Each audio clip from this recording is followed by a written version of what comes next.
بسم اللہ الرحمن الرحیم۔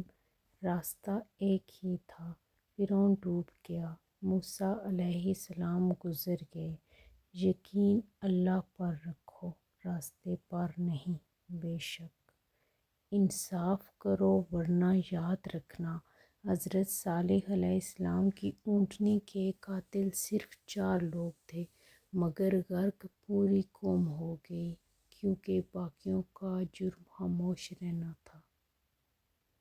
ہم سب مر جائیں گے، یہ حقیقت جاننے کے باوجود بھی ہم ایک دوسرے کا جینا حرام کر رہے ہیں۔ شیطان سب سے پہلے انسان کے شرم و حیا پر ضرب لگاتا ہے تاکہ وہ بے حیا ہو کر آسانی سے گناہ کر سکے۔ زندگی ویسے بھی گزر جائے گی، کیوں نہ زندگی کو ہنس کر گزارا جائے، اتنا ہنسیں کہ دیکھنے والا بھی ہنس پڑے۔